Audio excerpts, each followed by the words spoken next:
The flight attendant looked Michael Jordan straight in the eye and said, "I'm not serving you anything." The entire first-class cabin went dead silent. Nobody refused Michael Jordan, especially not in 1995 when he was the most famous athlete on the planet. But what this woman was hiding would turn out to be way more incredible than anyone could have imagined. And the reason she said no, it'll completely blow your mind.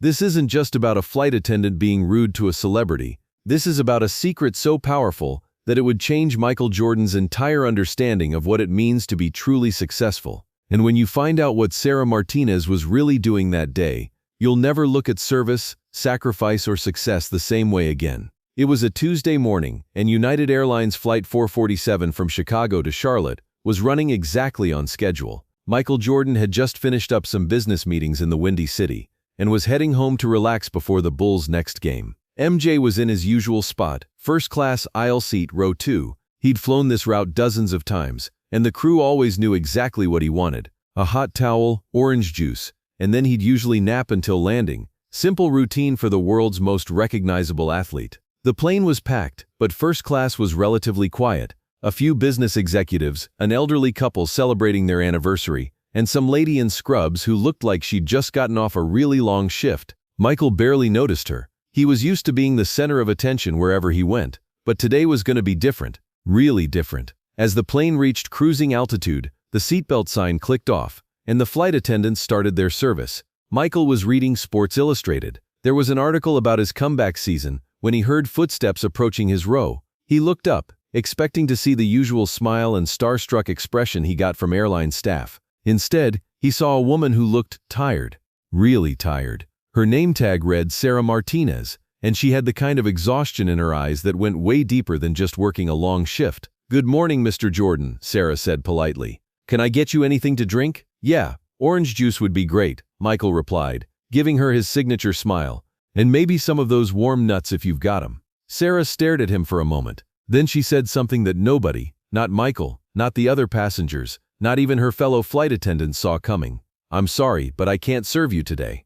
The words hung in the air like a challenge. Michael blinked, sure he'd misheard her. "Excuse me? I said I can't serve you today, Mr. Jordan. I'm sorry." The businessman across the aisle literally dropped his newspaper. The elderly woman 2 rows back gasped audibly. Even the other flight attendants stopped what they were doing and stared. Nobody, and I mean nobody, refused service to Michael Jordan. This was 1995, right in the middle of his comeback season after his first retirement. He was the most famous athlete in the world, worth hundreds of millions of dollars, and airlines practically bent over backwards to make sure he was happy. "Is there a problem?" Michael asked, genuinely confused. He wasn't angry yet, just completely bewildered. In his entire life of flying, nothing like this had ever happened. Sarah looked around the cabin, clearly aware that every single person was now watching this interaction. Her hands were shaking slightly, but her voice stayed steady.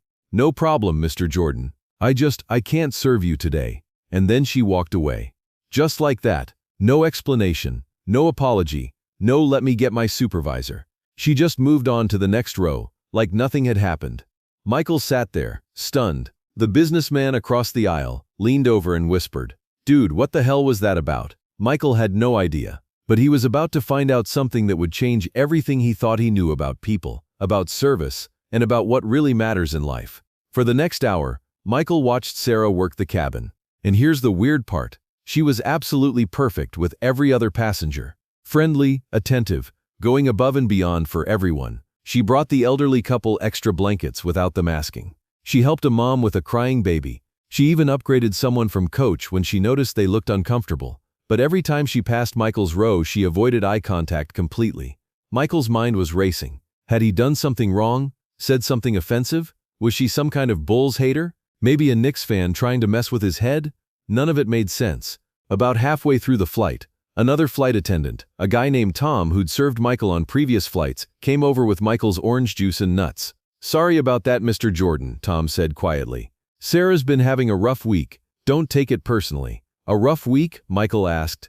What kind of rough week makes someone refuse to serve a passenger? Tom glanced toward the galley where Sarah was restocking supplies. "Look, it's not my place to say, but she's going through some really heavy stuff right now. Family stuff. She probably shouldn't even be working today, but..." He shrugged. She needed the hours. That answer just made Michael more curious. What kind of family situation would make someone act like this? And why was she working if it was that serious? Michael spent the rest of the flight trying to figure it out. Every time Sarah walked by, he studied her face, looking for clues. She was definitely exhausted, but there was something else, something deeper than just being tired. There was a sadness in her eyes that reminded him of, well, of himself during some of his darkest moments. Fast forward to 2015. Michael Jordan was sitting in his office at the Charlotte Hornets, going through fan mail with his assistant Patricia, when she handed him an envelope that looked different from the rest. "This one's interesting," Patricia said. "It's from a flight attendant who says she met you 20 years ago." Michael opened the letter, and the first line made his blood run cold. "Dear Mr. Jordan, you probably don't remember me, but I'm the flight attendant who refused to serve you on United Flight 447 in March 1995. Suddenly, Michael was right back on that plane, feeling that same confusion and curiosity he'd felt 2 decades earlier. The letter continued, "I've wanted to write this letter for 20 years, but I never had the courage. I owe you an explanation for my behavior that day, and more importantly, I owe you a thank you that's long overdue. My name is Sarah Martinez, and on the day I met you, I was living through the worst 72 hours of my life. 3 days earlier, my 8-year-old daughter Emma had been rushed to the hospital with what we thought was the flu. By the time I boarded your flight, the doctors had just told me she had acute lymphoblastic leukemia. I had been at the hospital for 3 straight days without sleep, without a real meal, without leaving her side. The only reason I was on that plane was because I desperately needed the money from that shift to help pay for her treatment. But here's the part you need to know. Emma's absolute hero was Michael Jordan." Michael had to stop reading. His hands were shaking. The letter went on. "Emma had been obsessed with you since she was 5 years old. She had every Bulls poster, every trading card, every piece of merchandise we could afford.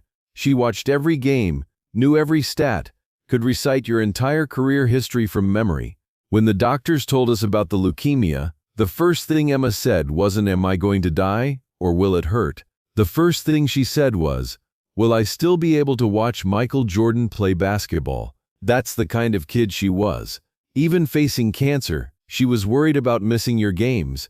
So when I saw you on that plane, sitting there looking so normal and human, I completely fell apart inside. All I could think about was Emma lying in that hospital bed, asking me if Michael Jordan would pray for her.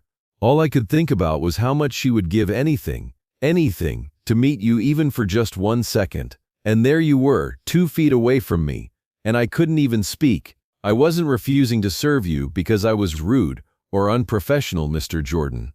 I was refusing to serve you because I was afraid that if I started talking to you, I would break down completely and beg you to visit my dying daughter. And I knew that wasn't fair to you, wasn't professional, and would probably get me fired. So I said nothing. I did nothing. And I have regretted that moment every single day for 20 years. Michael had to put the letter down. He was crying, actually crying in his office. But there was more. "Mr. Jordan, I need you to know how Emma's story ended because it's not what you might expect. Emma fought her leukemia for 2 years. 2 years of chemotherapy, hospital stays, and treatments that would break most adults. But you know what got her through it? You did. Every time she was scared, she would put on her Bulls jersey. Every time she was in pain, she would watch highlights of your games. Every time she wanted to give up, she would remember what you said about never accepting defeat. The doctors called her recovery miraculous. I called it the Michael Jordan effect. Emma beat cancer, Mr. Jordan. She beat it because she had a hero who taught her that champions never quit. She beat it because watching you play basketball gave her the strength to fight when fighting seemed impossible. Today, Emma is 28 years old. She's a pediatric nurse at Children's Hospital of Philadelphia, and she specializes in working with kids who have cancer. She tells every single one of her patients about Michael Jordan, not just the basketball player, but the man who taught her that being strong doesn't mean you're never scared. It means you keep going even when you are scared. Emma saved dozens of kids' lives over the years, and she always credits you as her inspiration. You never met her, never knew she existed, but you saved her life just by being the champion you were. I needed you to know that, Mr. Jordan. I needed you to know that on that plane 20 years ago when I couldn't serve you orange juice, you were already serving something much more important to my family. You were serving hope." Michael immediately called his assistant. "Patricia, I need you to find Sarah Martinez, former United Airlines flight attendant, now lives somewhere near Philadelphia, And I need her daughter Emma's contact information at Children's Hospital. What's this about, Michael? It's about finishing a conversation that started 20 years ago. 2 hours later, Michael was on the phone with Sarah Martinez. Sarah, this is Michael Jordan. There was a long silence, then the sound of crying. Mr. Jordan, I can't believe you called. I can't believe you actually read my letter. Sarah, I need to ask you something. Is Emma working today? Yes, she's at the hospital. Why? Because I'm flying to Philadelphia right now, and I'm finally going to meet the real champion in your family. 4 hours later, Michael Jordan walked into the pediatric oncology ward at Children's Hospital of Philadelphia. He found Emma Martinez in the playroom, reading to a group of kids who were going through the same fight she had won 20 years earlier. Emma looked up and saw Michael standing in the doorway. For a moment she was 8 years old again, the little girl who dreamed of meeting her hero. Kids, Emma said, her voice shaking, I want you to meet someone very special. This is Mr. Michael Jordan. The children's faces lit up, but not as much as Emma's did. Michael walked over and knelt down next to Emma's chair. Hi Emma. I'm sorry I'm about 20 years late, but I heard you wanted to meet me. Emma started crying. You actually came. Emma, I need to tell you something. Your mom wrote me a letter, and she told me about your fight. She told me how you beat cancer, and how you're now helping other kids beat it too. He looked around at all the children listening intently. But what your mom didn't tell you is that you were the one who inspired me. 20 years ago, when I was going through some really tough times in my career, knowing that there was a little girl out there fighting something way harder than anything I'd ever faced, that gave me strength. Emma shook her head. But I never even met you. Emma, you don't have to meet someone to inspire them. You just have to be brave enough to keep fighting. And that's exactly what you did. That meeting led to something incredible. Michael and Emma partnered to create the Never Quit Foundation, an organization that provides support, resources, and hope to children fighting serious illnesses and their families. But here's the most amazing part. They decided that the foundation's first initiative would be to train flight attendants and other service workers to recognize when families are going through medical crises and connect them with resources and support. Sometimes, Emma explained at the foundation's launch, the person serving you coffee or checking your ticket is fighting the hardest battle of their life. We want to make sure they know they're not alone. Sarah Martinez became the foundation's first family advocate, helping other parents navigate the terrifying world of childhood illness. 20 years ago, I thought I had failed my daughter by not asking Michael Jordan for help, Sarah said. But I learned that sometimes the most powerful thing you can do is just keep showing up, keep working, keep fighting. Emma didn't need Michael Jordan to visit her in the hospital. She needed Michael Jordan to exist, to keep being excellent, to keep showing her what it looks like to never give up. Today, Michael Jordan tells people that meeting Emma Martinez taught him the most important lesson of his career. I thought success was about what you accomplished on the court, but real success is about who you inspire off the court, even when you don't know you're doing it. Emma has a different perspective. People think heroes are people who do extraordinary things, but heroes are ordinary people who refuse to quit when life gets hard. My mom was a hero for working that flight when she was falling apart. Michael Jordan was a hero for showing me what determination looks like, and every kid fighting cancer is a hero just for getting up every morning and trying again. The Never Quit Foundation has now helped over 10,000 families dealing with childhood illness. But the story that started it all, the story of a flight attendant who couldn't serve orange juice because she was too busy serving hope, remains the most powerful reminder of what the organization stands for. Sarah Martinez returned to work as a flight attendant, but now she approaches her job completely differently. Every passenger has a story, she says. Every person you serve is fighting something you know nothing about. The businessman who's rude might have just lost his job. The mom who's crying might be dealing with a sick child. The athlete who seems to have everything might be struggling with something invisible. Service isn't just about bringing people drinks or checking their tickets. Service is about recognizing the humanity in every person you meet and treating them with the dignity they deserve, especially when they're going through something difficult. Michael learned something similar. Fame and success can make you think you're the center of the universe, but the truth is, everyone around you has their own universe, their own battles, their own dreams. The most important thing you can do is remember that your success is meaningless unless it somehow makes other people's battles a little easier to fight. The story of Sarah Martinez and Michael Jordan isn't just about a misunderstanding on an airplane. It's about the invisible struggles that people carry, the power of perseverance, and the unexpected ways that heroes are born. Sarah thought she was failing as a mother by not asking Michael Jordan for help, but she was actually teaching her daughter the most important lesson of all, that you don't need someone else to save you. You need to find the strength to save yourself.